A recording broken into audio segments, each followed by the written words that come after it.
Listo. A partir de este momento estamos haciendo la grabación. Voy a compartir mi pantalla para poder hacer la sala. Ya en este momento deben tener toda la pantalla a la vista. Este es el Excel que subiré mañana y sobre el que vamos a hacer el trabajito de hoy.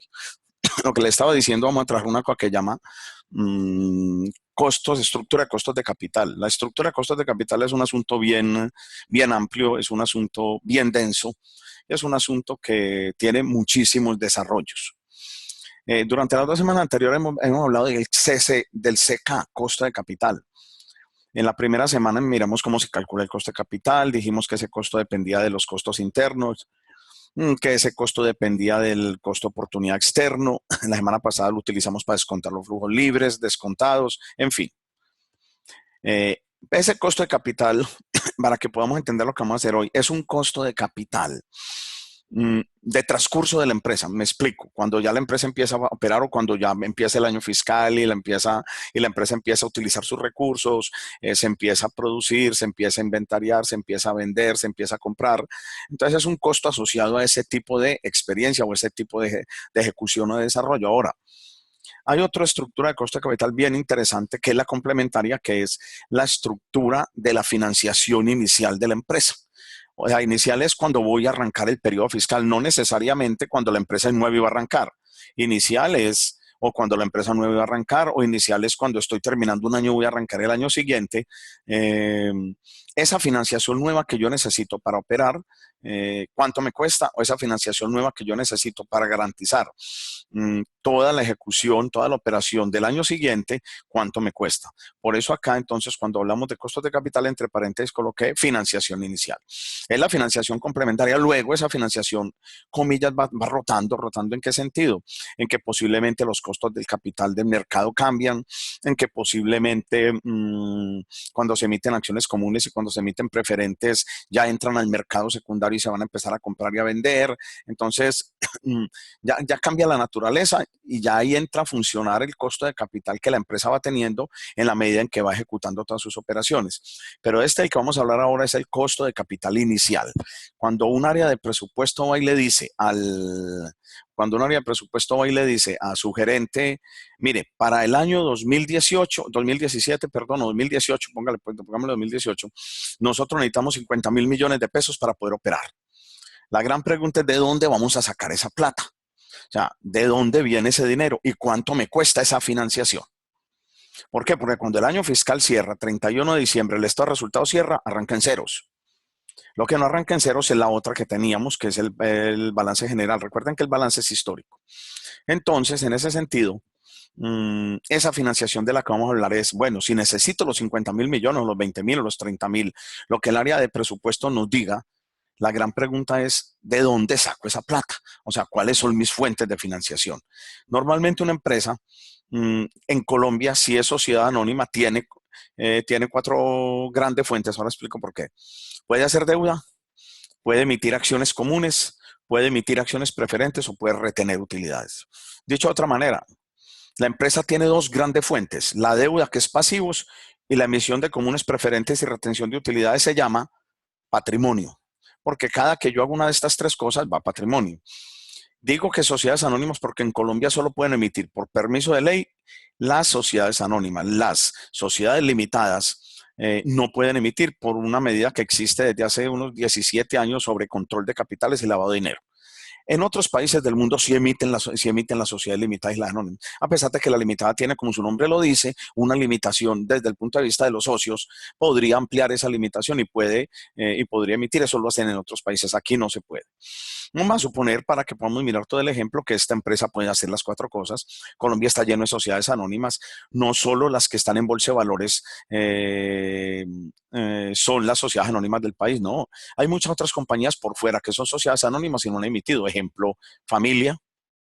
Familia es una gran empresa, una empresa inmensa, Y Familia todavía no ha emitido ni cotizado en bolsa de valores. Y hay otra cantidad de ejemplos. Transportes Pensilvania en Bogotá es una cosa inmensísima, de las cosas más grandes que uno conoce. O sea, inmensa es que Transportes Pensilvania en tamaño de activos puede ser el 35% del tamaño de Bancolombia, para que miremos el tamaño de esa empresa. Es una sociedad anónima.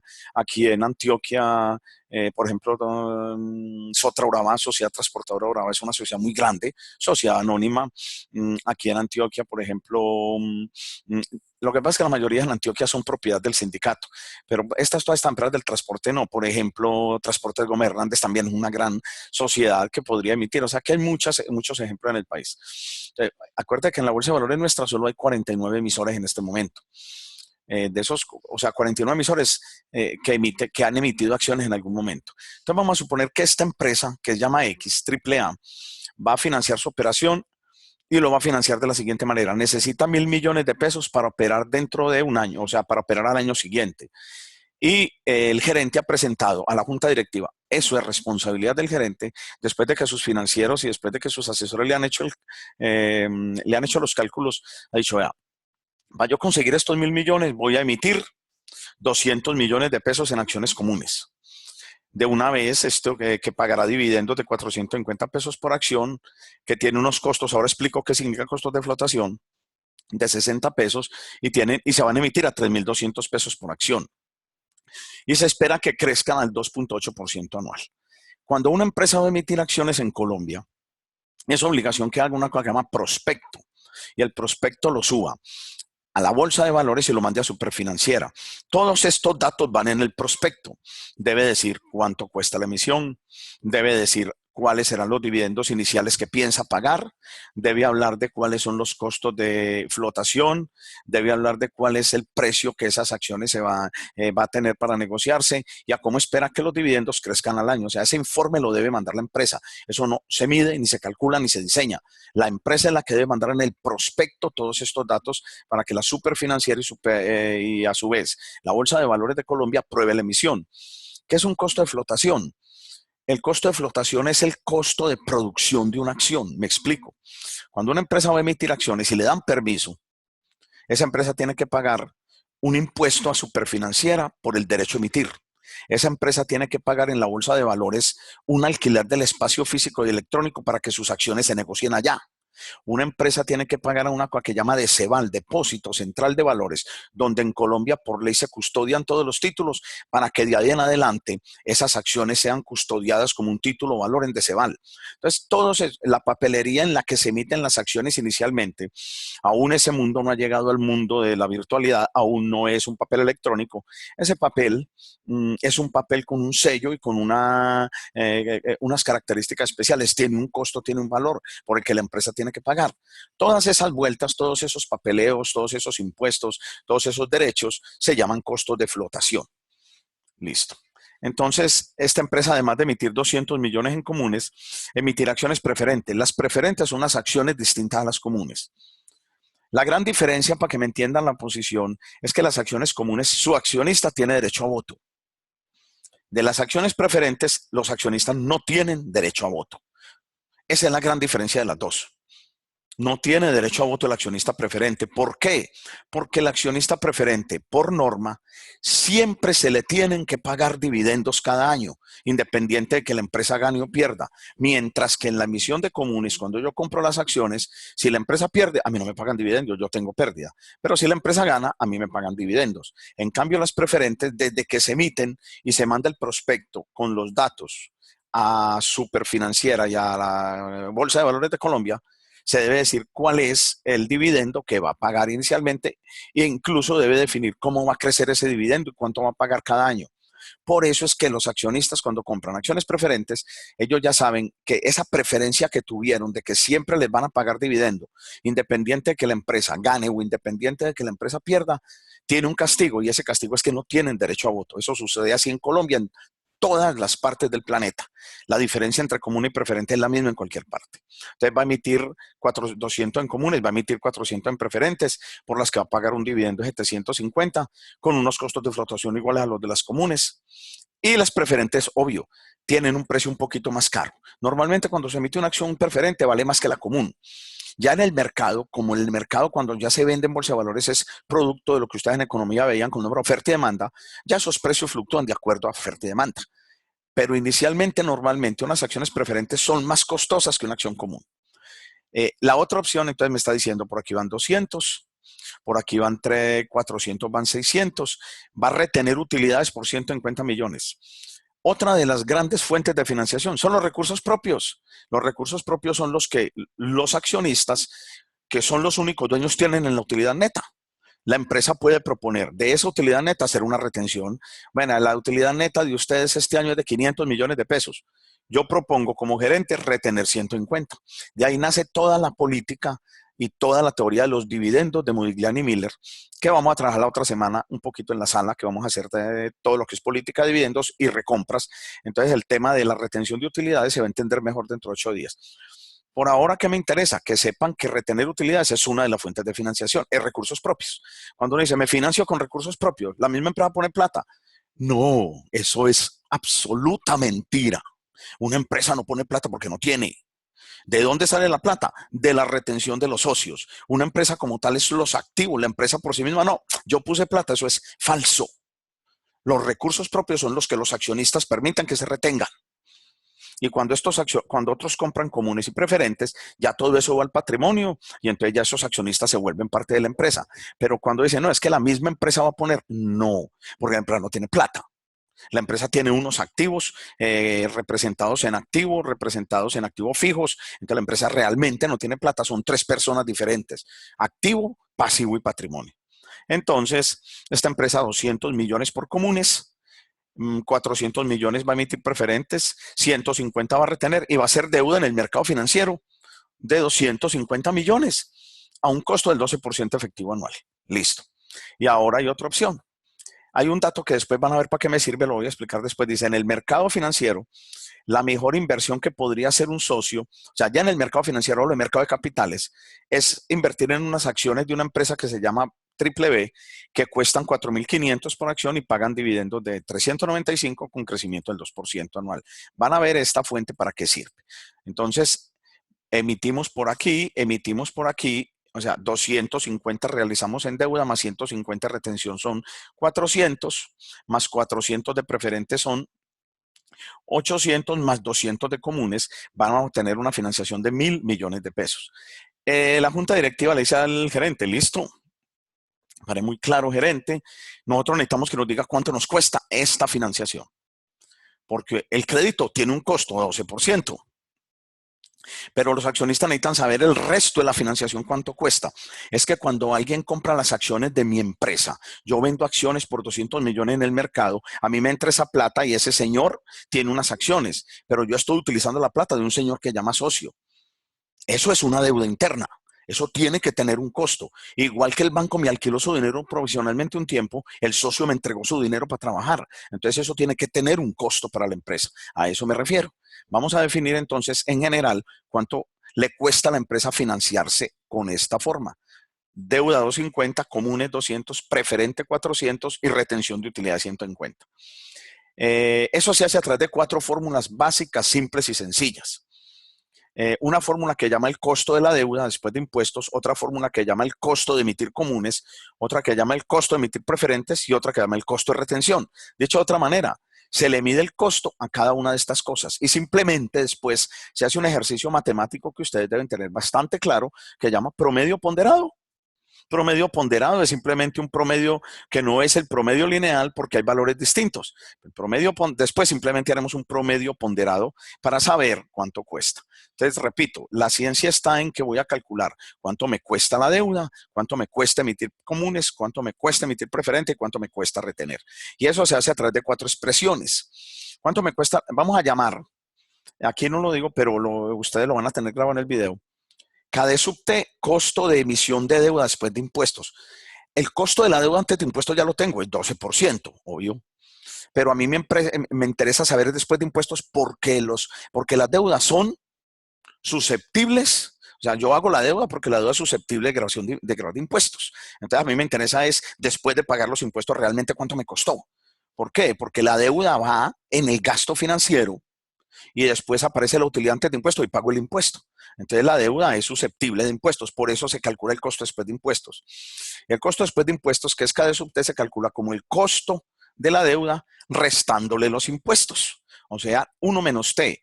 En economía aprendieron que T es el símbolo mundial de la tributación o impuestos. Simplemente, pues era una forma, aquí dice T es impuestos y los impuestos que vamos a trabajar son del 34%, asumiendo que esto es una empresa colombiana. Colombia tributa el 34%, Estados Unidos puede tributar desde el 26 hasta el 52%, pero Colombia tributa el 34%. Entonces, eso es un ejercicio bien sencillo. Vamos a calcularlo aquí.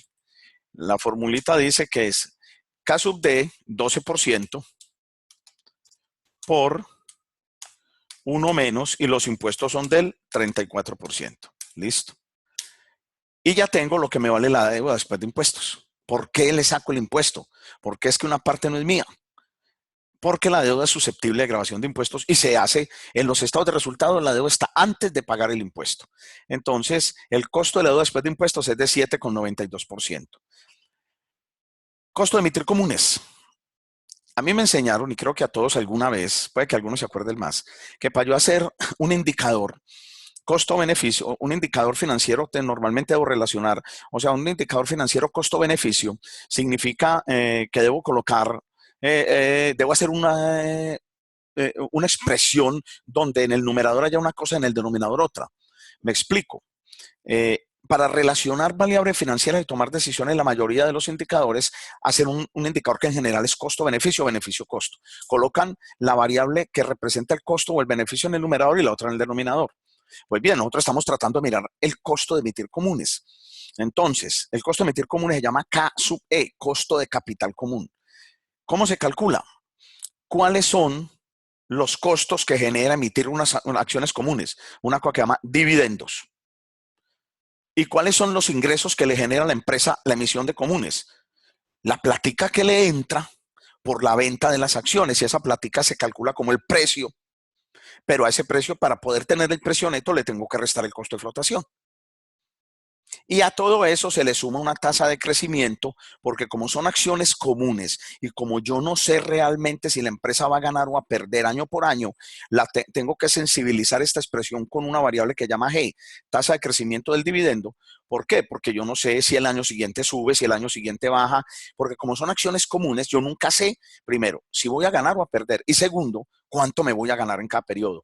En las fórmulas financieras se agregan, esto llaman variables de sensibilización, para tener en cuenta esa incertidumbre que hay en el futuro, cuando en este caso no sé qué me voy a ganar. Entonces, realmente la formulita es muy sencilla, es los dividendos, precio es PR, costo de flotación CF y G es la tasa de crecimiento. Entonces, uno simplemente, pues, aquí en este espacio lo voy a calcular. ¿Qué es K sub E? Hago el... dice dividendo. Por aquí dice emitir comunes de 200 millones por las que pagará dividendos de 450 pesos. Entonces, 450 pesos. Listo. La fórmula dice dividido. Y ahí me toca abrir otro paréntesis. Precio. Tienen un precio de 3,200 menos. Según dice la fórmula, el costo de flotación es de 60 pesos. Cierro paréntesis. Y vuelvo y lo cierro para que me considere toda la expresión. Y me dice, súmele la incertidumbre. En este caso dicen que se espera que crezca al 2,8, 0.028, para tener la lista. Y me da el costo de emitir comunes. En otras palabras, para esta empresa utilizar el capital proveniente de los señores o de la gente o de los inversionistas que compran acciones comunes, le cuesta 17,13%. Esa es más o menos, no, esa es la lectura exacta de lo que quiere decir. A esta empresa, repito, utilizar el dinero de los socios que compren las acciones comunes le cuesta exactamente 17,13%, proveniente de hacer una relación costo-beneficio. En el numerador, los costos del ejercicio. ¿Cuáles son los costos en los que incurre emitir acciones comunes? Pagar dividendos. ¿Y cuáles son los ingresos que tengo? Pues lo que me quede neto, y lo que me queda neto es el precio menos el costo de flotación por acción. Y a eso le sumo una variable de incertidumbre, porque las acciones comunes, yo no sé, además del primer año donde sí se está muy, digamos, está muy certero en que se va a crecer al 2,8, de ahí para adelante uno no sabe qué va a pasar. Por eso se le suma una tasa de crecimiento. Y nos da 17,13%. Ahora, El costo de emitir preferente es un ejercicio homólogo igual. Es un ejercicio igualito. Es lo mismo. Aquellos accionistas que compren acciones preferentes, esos señores que compren preferentes y me van a entregar su dinero, para la empresa también debe tener un costo usar la plata de los inversionistas. En ese caso, también esa relación costo-beneficio se va a calcular igual.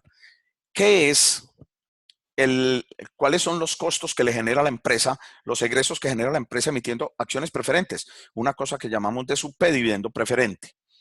Dividido entre cuáles son los ingresos que me reporta, pues el precio de la acción preferente menos el costo de flotación. Y esta no tiene G, porque acuérdense que dije que la acción preferente siempre se va a establecer. Por favor, Diana, ¿me cerras el video para que no quedemos en video todos?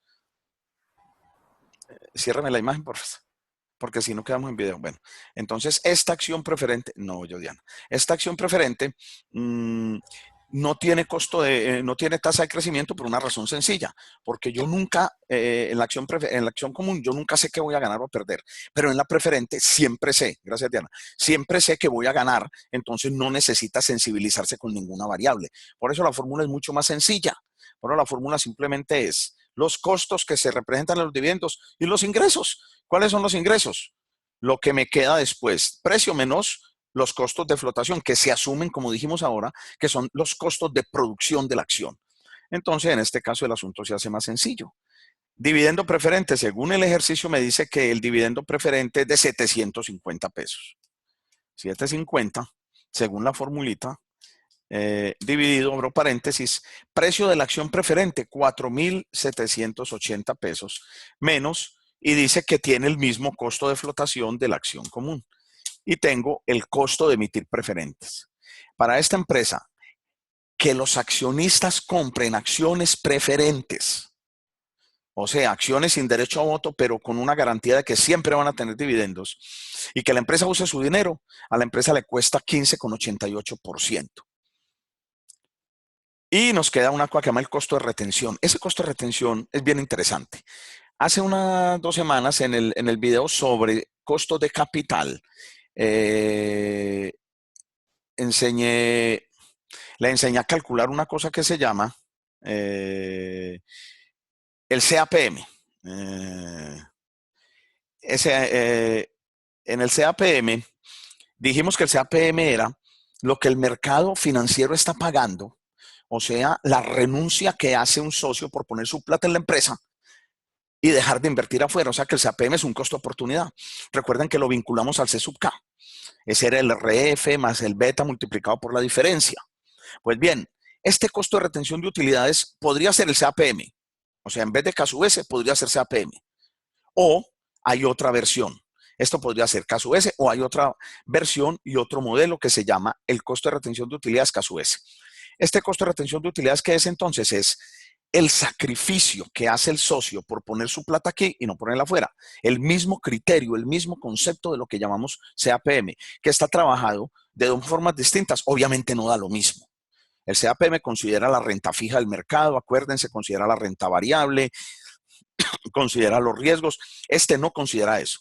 Un señor de apellido Modigliani propone este modelito y dice, vea, ¿a qué renuncian los socios o a qué renuncia el inversor que trae su plata en esta empresa y deja invertir afuera? Renuncia a dejar de ganarse la mejor opción que le esté dando el mercado. La voy a volver a decir. ¿A qué renuncia un socio? Renuncia a dejar de ganarse el premio más alto que en ese momento le esté ofreciendo el mercado. O sea, que ya él aquí no vincula el componente de promedio entre RF y RM, nada de eso. Él dice, vea, ¿a qué renuncia un socio? Si yo voy a poner 20 millones en una empresa, estoy renunciando a dejar de ganarme lo que en este momento el mercado financiero en Colombia, la mejor opción que me daría el mercado financiero. O sea, ¿cuál es la mejor opción en Colombia? Pueden ser, por ejemplo, acciones Bancolombia, que están dando entre 12 y 14% al año. Listo. Ninguna más de eso, entonces la mejor opción es Bancolombia. En cambio, en el CAPM hacíamos otra cosa. Mirábamos la mejor renta fija, mirábamos la mejor renta variable. Aquí no. El modelo va directo a decir, la renuncia que hace el socio es, que valga la redundancia, renunciar a la mejor alternativa que en ese momento me está dando el mercado. Por eso aquí yo dije que en el mercado la mejor inversión eran acciones de una empresa que se llama Triple B, que valen 4.500, que están pagando dividendos de 395 pesos y que tienen un crecimiento del 2% anual. O sea que esta acción ya está en el mercado. Dicho de otra manera, si mi socio no fuera a venir a poner la plata aquí, normalmente él debería ir, si es un socio que actúa con racionalidad y no se gasta la plata en gomitas, los colombianos tenemos el problema, iría al mercado financiero, preguntaría cuál es la mejor alternativa e invertiría su plata, y en ese caso sería esta. O sea, cuando él viene a la empresa, en vez de invertir en esta opción que estoy señalando, ahí está incurriendo en un costo de oportunidad. Eso es lo que llama costo de la retención, KSUS. Y es lo mismo, es una relación costo-beneficio. ¿Cuál es el costo? Los dividendos que paga esa acción. ¿Cuál es el beneficio? El precio que tiene. Y como no sabemos si es una acción común o preferente la mejor, tiene que tener una sensibilización, lo mismo que la primera de una variable G. Esta no tiene costo de flotación, porque es que esta acción ya está en el mercado. Esta acción ya existe en la bolsa de valores. Esta acción nadie está pidiendo permiso para colocarla ya. Ya existe hace rato. Ya existe. Ya Bancolombia la tiene hace rato, es la mejor opción de lo que existe en el mercado. O sea que ya no se tienen que pagar costo de flotación. Esto es una empresa ajena. ¿A qué renuncia el socio? Entonces, según esto dice D sub S. O sea, ¿qué es eso de D sub S? O sea, hagamos el paréntesis para no enredarnos, pues. O sea, dice D sub S, dividendos de la mejor opción del mercado. En este caso son 395 pesos. Dividido. Precio de la mejor opción del mercado, 4.500 pesos.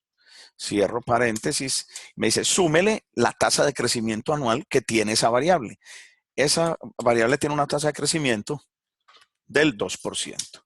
Entonces me dice que la retención, el costo de la retención de utilidades es del 10,77. O sea que un socio X, si viene esta empresa a invertir su plata, está dejando de ganarse en el mercado el 10,77. Eso es lo que me está diciendo.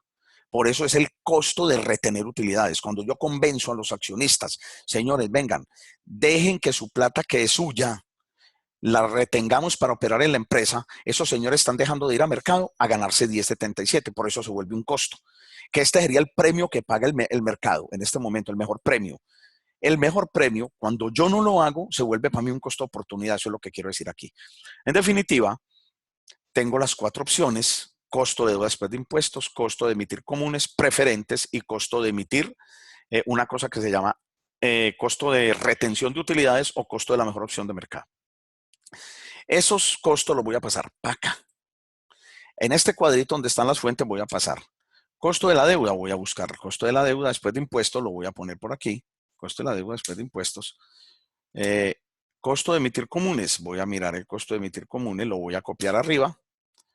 Costo de emitir preferentes, costo de emitir acciones preferentes, lo copio. Y vengo a copiar costo de la retención de utilidades. Listo.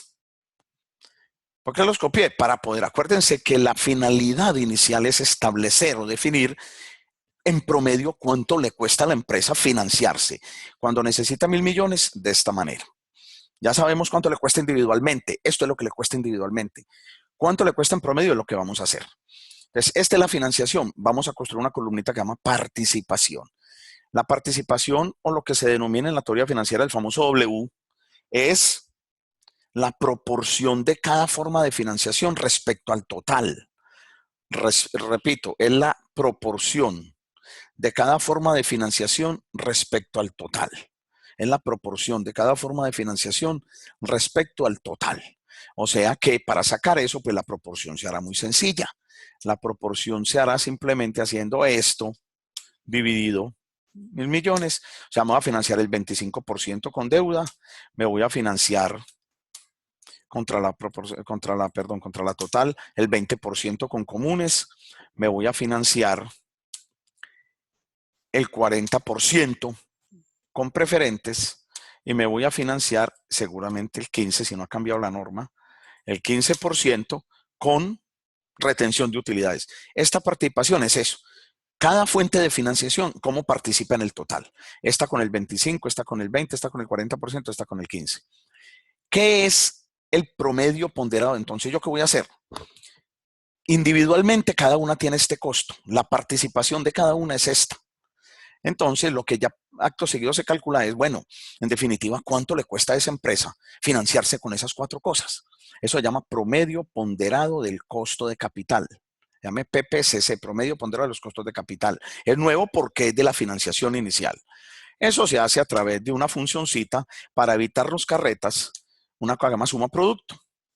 Suma producto, selecciono la primera fila, punto y coma, selecciono la segunda fila y tengo el promedio ponderado. Recuerden que eso se hace a través de suma producto.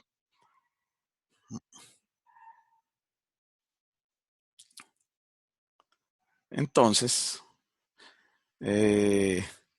esa fuente de financiación la vamos a trabajar con el costo que tenemos ahí. En definitiva, déjeme, yo voy a correr para acá porque me van a... Listo. En definitiva, tengo un promedio ponderado de costo de capital del 13%.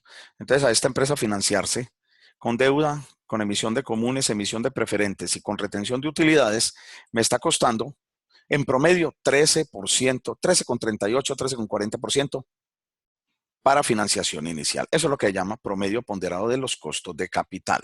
Eso es lo que llama promedio ponderado de los costos de capital. Entonces, ese promedio ponderado del costo de capital es bien interesante porque, como les digo, es el costo de la financiación inicial. Es el costo de la financiación inicial. Ya en el año la financiación va rotando, obvio, porque ya las acciones dejan de ser nuevas y ya entran a mercado. Ya cambia toda esa cantidad de estructuras. Ya cambian, pero para yo poder ir a tomar una decisión frente a mi junta directiva, este promedio ponderado de los costos de capital, es muy importante. ¿Por qué? Porque la junta directiva me va a decir, bueno, ¿habrá manera de que yo lo rebaje? Puede ser, yo puedo cambiar esta forma de financiarme, puedo cambiar esta estructura de financiación, por ejemplo, puedo cambiar la estructura de financiación y esta estructura de financiación puede mejorar este. Por ejemplo, ¿cuál es el más barato? El más barato es hacer deuda. Yo podría no financiarme con 250 millones de deuda. Yo podría financiarme con deuda, voy a hacer un cambio solamente. Podría financiarme con 350 en deuda. La clase es Listo. Y podría venir, alguien está hablando, no me está dejando, y podría rebajarle esos 100 a la financiación más cara. La financiación más cara es esta, la de emisión de comunes. Podría dejar 100 ahí nomás. Y miren, mejoró el promedio ponderado. Ya no es de 13,37, sino de 12,45. Ya esas decisiones, ¿quién las toma? Esas decisiones las toman los gerentes para saber de qué manera es que yo me voy a financiar y para saber de qué manera es que voy a volver a la posición inicial para que ustedes puedan jugar con eso. Este es el Excel que voy a subir para el examen de fin de semana. Este es el Excel que les voy a subir al examen de fin de semana. El examen de fin de semana es de este tema, más el documentico de titularización, que es un tema absolutamente teórico. Es un tema muy teórico, muy interesante, pero es un tema bien teórico que no tiene mayor inconveniente. Ya hoy, propaganda política, lo que sigue, hoy les cuento que se logró solucionar el problema del reporte de las notas, afortunadamente. Hoy ya se logró seleccionar el problema del reporte de las notas, entonces creo que ya las notas se están viendo en pantalla, creo que ya están todas absolutamente, creo que ya todas se están viendo, creo que no tenemos inconveniente con eso. Si alguno no sigue viendo la nota, por favor me avisa. Hoy se le trabajó mucho en el área porque habíamos de los 40 y pico de docentes, 25 con inconvenientes todavía. Pero ya hoy se solucionó el problema, ya se le agregó una cosita nueva al campus nuestro para poder hacerlo y ya en este momento creo que todas las notas se están viendo. Si alguna cosa me avisan, me gritan. Si alguna cosa me pegan el berrido, por favor. Alguien me hizo una pregunta y no la veo en sala, lastimosamente. Me mandó un balance general para que le hablara sobre una cosa que se llama amortización de diferidos. Pero yo abrí el correo y no vi nada. Yo les respondo por correo. No creo que haya sido ninguno de los que están en sala, afortunadamente. Entonces, muchachos, como les digo, tengo enseguida una conversación. Profe. Dime. Qué pena, es que en el Excel me perdí. ¿N70% qué quiere decir? ¿El qué?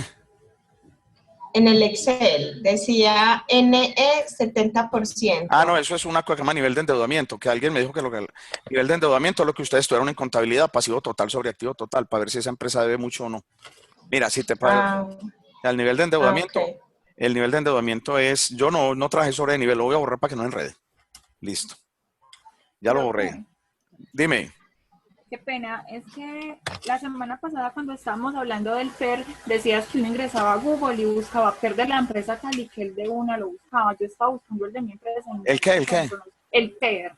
Claro, usted entra. Lo de mercados capitales, lo he buscado muchísimo y él no me trae ese dato. Eso está en todas las bolsas de valores del mundo. Entra PER de la acción, ahí mismo está. ¿PER de la qué? Por ejemplo, PER de Ecopetrol. Entras y ahí mismo está el PER. No, pero pues yo lo he buscado y no me aparece. Pues no por Superfinanciera uno mismo lo saca. Sí, puede ser. Usted lo puede sacar. Uno mismo lo saca por Superfinanciera. Por Superfinanciera, o si no, pues es que las bolsas de valores todas tienen su informe diario. Uno arriba coloca indicadores de bolsa, PER de Google, o PER de Apple, o PER de Samsung, y te aparece el precio de la acción. Y abrís uno de ellos y aparece la acción, aparece el precio, aparece el último precio, aparece el PER, aparece el RPG, aparecen todos.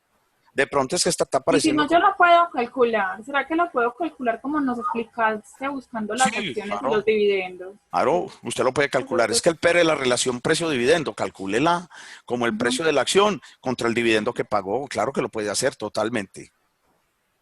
Totalmente. Listo, profe, y cuando hablamos del EBIT de la empresa con la que yo me comparo, ¿eso qué me lo...? Tiene que buscar, EBIT es la utilidad operativa. Usted tiene que escoger con quién compararse y buscar el EBIT de esa empresa. O sea que también se lo tendría que pedir al punto de la universidad. Eso de, puede ser, sí, o puede consultarlo en internet. Todas las empresas tienen sus balances arriba y usted, esa empresa, no necesita toda esa información. No necesita no el EBIT. O sea, no necesita no la utilidad operativa. Tenés que buscar la comparable y simplemente buscarlo. Porque ya, por ejemplo, si hoy o mañana le pegas a la universidad, ya no te va a mandar. Porque mañana no trabajan y ellas te lo dan con 24 horas de diferencia, ya no te lo mandaría. Ya. Pero es más fácil escoger, por ejemplo, si estamos en Google, yo quiero, o Samsung, yo quiero Apple, simplemente, ¿yo qué haría? Iría a buscar un estado de resultados de los generales que hay en internet y que están en todos los lados. Y es que yo no necesito datos y no de una cosa que me evite. Es debido a la utilidad operativa antes de impuestos e intereses, nomás. Con eso. Hágalo por ahí porque por la universidad va a ser complicado. Ya las muchachas no te van a mandar, estoy seguro. Perfecto. Bueno. Profe, esos factores de mercado es una percepción, pues, propia, sí, de acuerdo a esos... Sí, porque es que nosotros no somos expertos en cada sector, entonces es una percepción propia de cada equipo. Pero entonces nos vamos y buscamos noticias del último año que estamos analizando, el 2020. Bueno, puede ser, o mirar, hay algunas cosas que son muy exactas. Hay empresas tan grandes como Apple, como Google, como Samsung, que no nos engañemos. Participación de mercado, globalización, eso va a ser 5. El presidente o el CEO, eso va a ser 5. Entonces, si usted escoge una empresa grande, casi que toda la percepción de mercado es 5. Excepto, por ejemplo, lo de las utilidades, que como tenés el balance general de estos resultados, puedes ver cómo varían. Pero una gran empresa, casi que esos factores son muy altos. Pero sí es una percepción, totalmente, estamos de acuerdo. Listo. Igual, profe, esos estados financieros que nos compartieron, eso tiene unas cuentas como todas raras. ¿Una qué? Tiene cuentas que no manejamos. No. Lo que pasa es que las cuentas son las nuevas cuentas de norma internacional. Y lo que pasa es que como yo en el núcleo tengo gente que no es financiera, y yo dije al principio, yo no los puedo equilibrar. Entonces, los que no son financieros, o sea, todas las cuentas que hay ahí son todas expresadas en norma GAP y todas expresadas en norma IFRS, norma internacional de 2014 o 2010, algunos de 2010. Esas son las cuentas nuevas que van a estar en todos los balances, todos los estados de resultados del mundo, todas. Entonces ya el laboratorio manda los nuevos. Lo que pasa es que yo tengo el problema en el núcleo que me lo abrieron como electiva. Entonces algunas veces llegan algunos que vieron contabilidad y no volvieron a ver nada sobre el tema y ahí es donde se presenta de pronto ese choque frente a esos balances. Sí, pero si tiene el problema de alguna cuenta, mándemela por aparte y yo le digo que la cuenta. Listo, profe. Muchas gracias. Bueno, listo. Bueno, muchachos, mañana subo sala, el viernes subo sala, subo Excel. Muchas gracias por haber asistido. Muchísimas gracias por haber asistido y pues la otra semana nos volvemos a ver en la sala, pero la otra semana es el jueves. ¿Listo? Profe, muchas gracias. No, muchachos, a ustedes. Buenas noches.